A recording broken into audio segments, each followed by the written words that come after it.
1998 में हम लोग यहाँ विधायक मंत्री के रूप में, विधायक के रूप में आते रहे। 93 से मैं विधायक बना, 98 में मंत्रिमंडल में भी शामिल हुआ। और चूँकि जितने भी बड़े शहर हैं उसके प्रभारी दिग्विजय सिंह जी खुद थे, उसमें ग्वालियर है, इंदौर है, उज्जैन है, रीवा है और जबलपुर। मैं अध्यक्ष सीएम था तो उस नाते उनके प्रभार के जिले में दौरा करता था। उस समय भी मुझे ग्वालियर आने का सौभाग्य प्राप्त हुआ। भाई अशोक जी लोकसभा प्रत्याशी बने, मैं ऑब्जर्वर के रूप में, चूंकि हमारे छत्तीसगढ़ में चुनाव हो चुके थे तो ऑब्जर्वर, रिश्तेदारी भी है यहाँ, कुछ संबंध भी है, उस नाते भी आना जाना हुआ। सिंधिया जी, माधवराव सिंधिया जी के देहावसान के समय भी मैं आया था श्रद्धांजलि में। तो ग्वालियर से एक पुराना संबंध, लेकिन अभी इस दौर में बहुत लंबे अरसे बाद ग्वालियर आना हुआ। और आना इसलिए कि ये चुनाव थोपा गया चुनाव है और थोपे गए चुनाव के कारण से हम लोगों को आना पड़ा। अन्यथा 2018 में मध्य प्रदेश की जनता ने, छत्तीसगढ़ की जनता ने, राजस्थान की जनता ने कांग्रेस को बहुमत दिया था।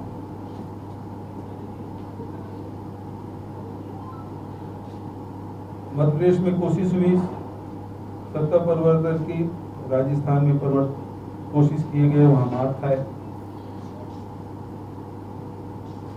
लेकिन दो ऐसे व्यक्ति जो कुर्सी से अलग ही होना वो सपने में भी नहीं सोच सकते, उनका मेल हुआ। शिवराज सिंह जी छटपटा रहे थे, दूसरा ज्योतिरादित्य सिंधिया जी, कांग्रेस ने उसे सब कुछ दिया,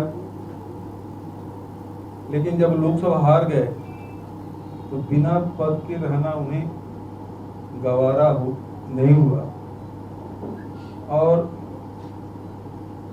बेमेल गठजोड़ करके किस प्रकार से खरीद फरोख्त हुआ मध्य प्रदेश की जनता और पूरे देश की जनता ने देखा है। एक चुनी हुई सरकार को, जिसको जनता ने जनादेश दिया था, उसे गिरा दिया गया। और ये पहली बार ऐसा हुआ है पूरे देश के इतिहास में कि बिना विधानसभा के सदस्य रहते दर्जन से अधिक लोग मंत्री बने बैठे हैं। ऐसा शायद हमने पूरे हिंदुस्तान के इतिहास में पहली बार देखा है। एक आध कोई मंत्री हो जाते थे 6 महीने के लिए, लेकिन देखिए अभी चुनाव हुआ नहीं है कि 2 मंत्री इस्तीफा दे चुके हैं। पहले इस्तीफा दिए, फिर 6 महीने बाद फिर से उनके वो इस्तीफा दे चुके हैं। जनता इस बात को, चाहे वो मध्य प्रदेश की जनता हो या छत्तीसगढ़ की जनता हो, कोई भी थोपे गए निर्णय को बर्दाश्त नहीं करती और वही स्थिति मध्य प्रदेश में दिखाई पड़ रहा है। क्योंकि उन्होंने जनादेश दिया था और उसका अपमान करके ढंग से उसे तौला गया और प्रजातंत्र का चीरहरण किया गया। सत्ता लोलुपता में इंतहा तब हो गई जब आम जनता को, पूरे देश की जनता को मध्य प्रदेश में सरकार बनाने के लिए कोरोना में से झोंक दिया गया।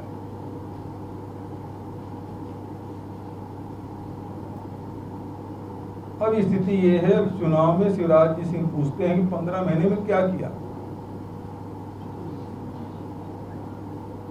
आप सब जानते हैं कि विधानसभा चुनाव के कुछ दिनों बाद ही, कुछ महीने बाद ही लोकसभा चुनाव हुए। 3 महीने तक आचार संहिता लगा रहा। काम करने के लिए मुश्किल से 1 साल का मौका मिला, उसमें भी बड़े बड़े फैसले कमलनाथ जी की सरकार ने लिए, वो आप सबकी जानकारी में। 15 साल सत्ता में रहने वाले 15 साल का हिसाब तो नहीं देते, लेकिन 12-15 महीने का हिसाब जरूर पूछ रहे हैं। लेकिन जनता पूछ रही कि हमने तो आपको आदेश दिया नहीं था, आप मुख्यमंत्री कैसे बन गए।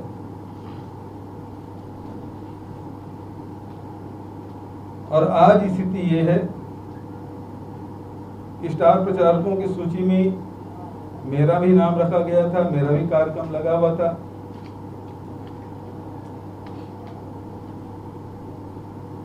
ग्वालियर और मुरैना, भांडेर और दिमनी में, लेकिन नहीं चाहते भारतीय जनता पार्टी के लोग कि कांग्रेस के लोग यहाँ चुनाव प्रचार करें। इतना डरे सहमे हैं लोग कि कार्यक्रम भी होना नहीं देना चाहते।